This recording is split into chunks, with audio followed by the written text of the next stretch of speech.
Hey everyone, and welcome back to the news. I'll tell you what, unique, innovative controllers are actually pretty damn cool.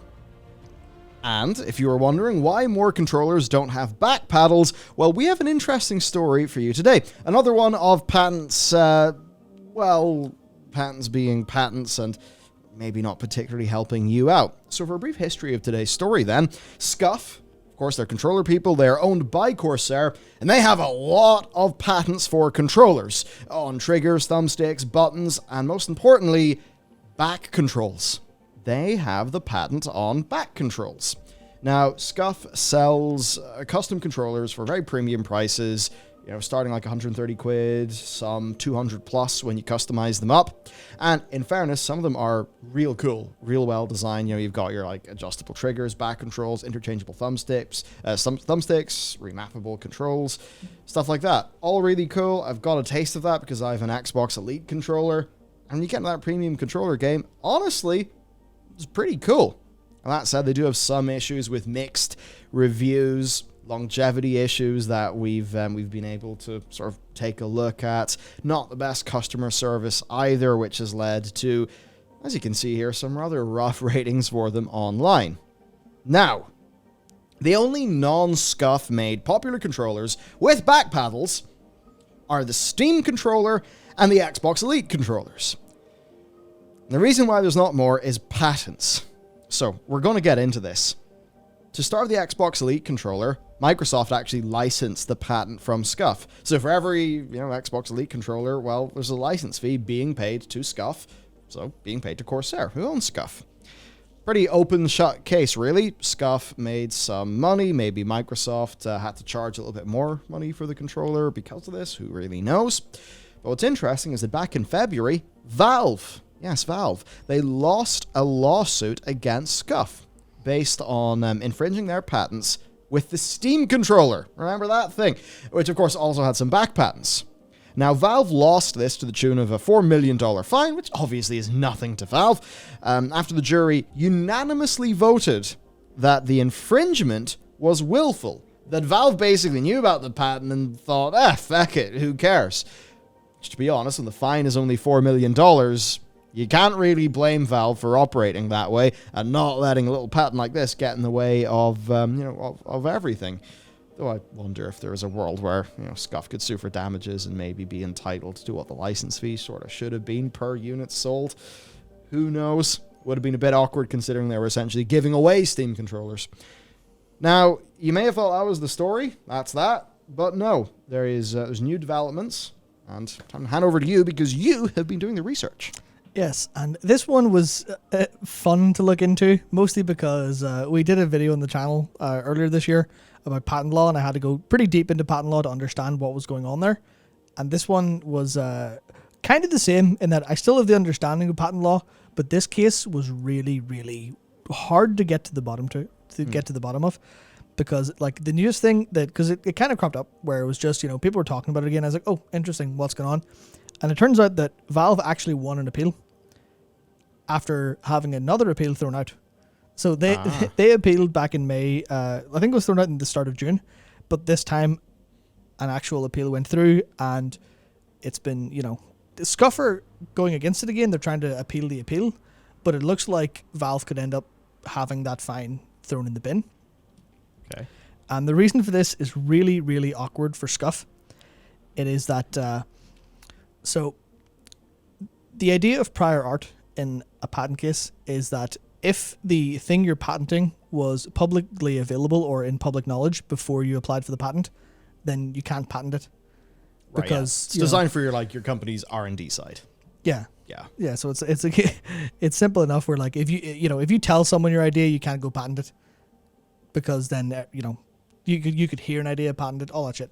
But the idea was that Valve tried to use this thing that's called in the patent filing the Burns article, which is from 2010, a review of an early modded controller by SCUF that had the back paddles on, which makes it prior art because the public are fully aware of this concept, of this idea.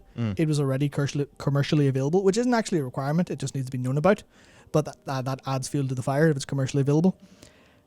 But, and this is the fun part, a copy of the Burns article that Valve used was deemed unreliable because it wasn't like authenticated.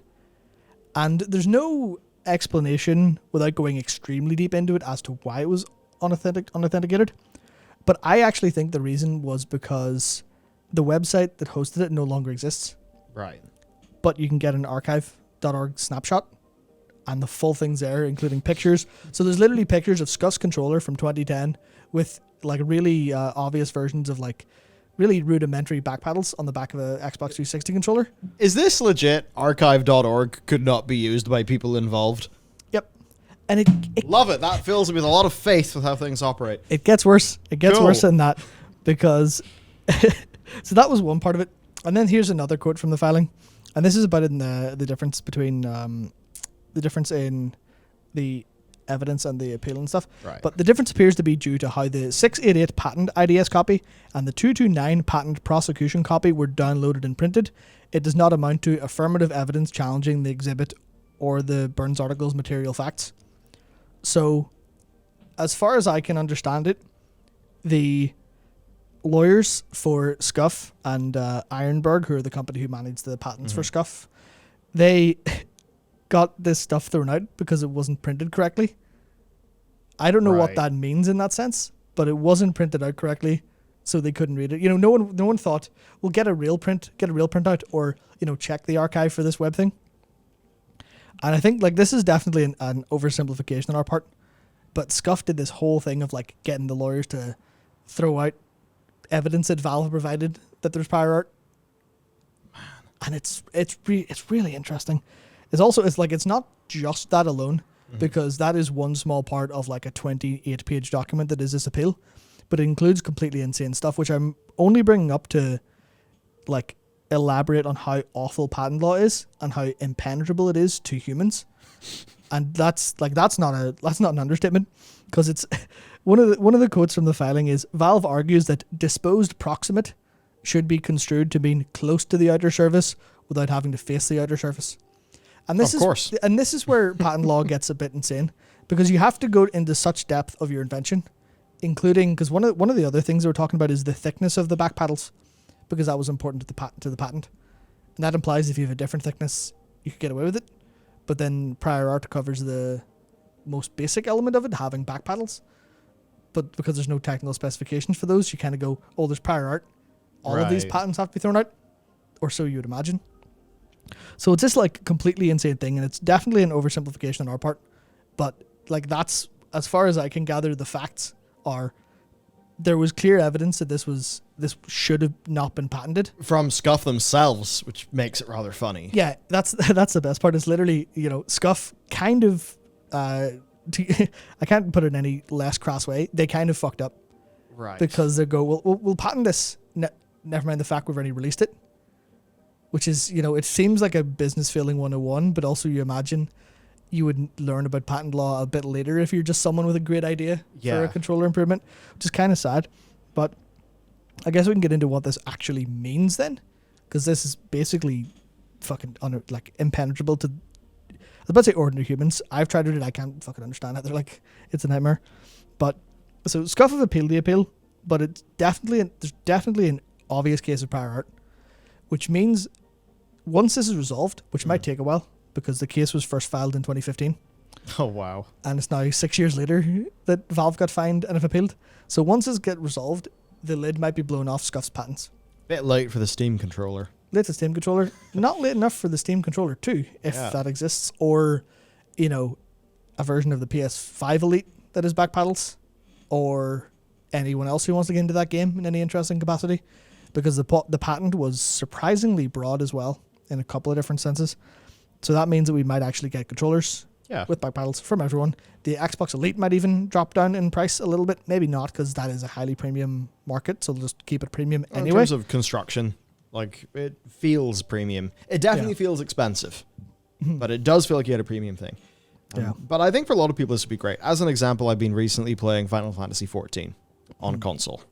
Now, if you can tell me that I'd have on the PS5 a bunch of back paddles, high chance that would be useful. So this is just a great example of the more that this is opened up, absolutely the better for your average gamer, and that's what counts. Yeah, I mean, that's actually interesting because there was a PS4 controller that was officially licensed that had back paddles, but it was by SCUF. So no one can do it without SCUF being involved in some capacity, but then they have the reputation for this stuff, for having their controllers not last a lot long or survive a lot long, which is, most reviews seem to be in the positive realm, but it is, definitely a big case of buyer beware if you look at reviews. Yeah, and then if there is a problem, maybe the customer service isn't there to back it up. That's also something that seems fairly regular based on reviews. So I mean, their products and their services might be perfectly fine, but based on a quick look online, I think the core thing then is that if it is proven that this all just falls under prior art and you can just do back pedals, this just opens up far more competition within the market. Like one thing that I liked, Microsoft doing the Elite controller, that was great. And then, Sony, their new controller's great. It's got some cool new features. Now, what happens when Sony decide, okay, we're going to release a premium controller with back pedals? And then Microsoft thinks, well, oh shit, how can we make our controller better? And then we unlock more parts of a controller than can be part of the controller arms race that ultimately leads to better quality products at a better price. Yeah. That is why, for a patent like this, I think great. Yeah, I mean, that's the last time we talked about patents on this channel was very recently with EA. Of course, yeah. Because EA had their patent pledge and you know what? The butt of that aside, where EA could use it as leverage to get other patents that they could use free of license fee, the idea that everyone has access to the Apex ping system is just sweet.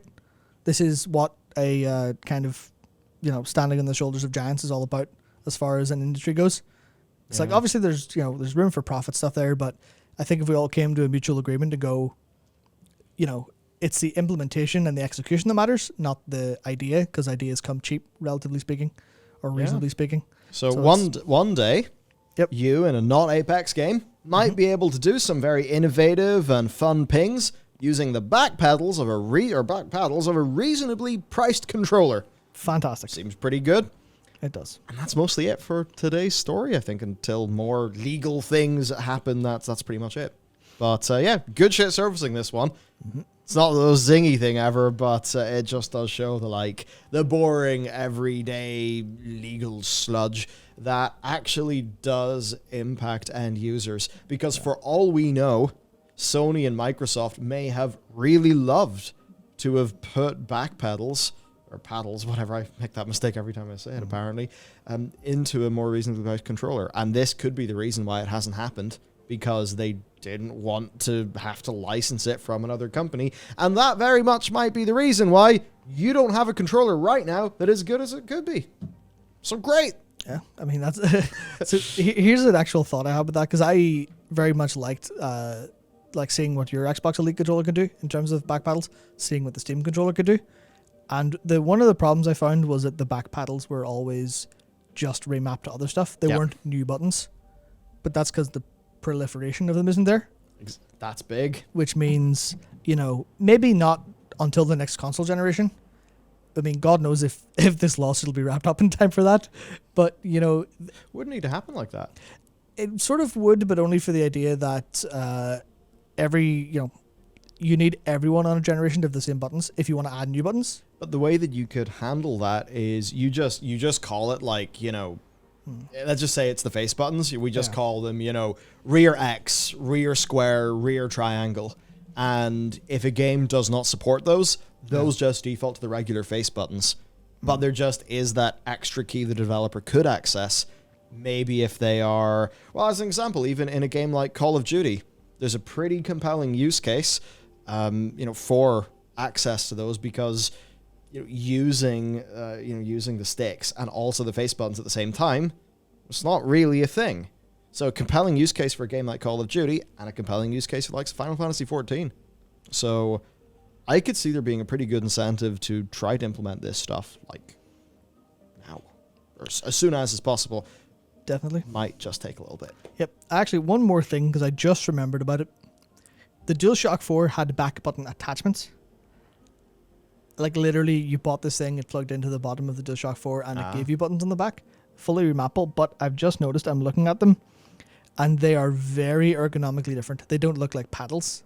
They look like something completely different. They're these big, chunky buttons. So I was looking to see if SCUF were involved. It doesn't seem to be that way, which means Sony did want to add that, but getting away from SCUF, which means that, you know, maybe this is something. Because I actually saw a lot of people ask about that for the DualSense. People going, where's the back button attachment? So there we go. Yeah. Yep, so maybe we'll see this before too long. That's it for this video. I mean, it's an interesting story. Hopefully this leads to better shit for all of us. So thanks for listening. Do you use back buttons or back paddles in games? If so, let us know how they've helped your gaming experience. With that said, we'll see you next time.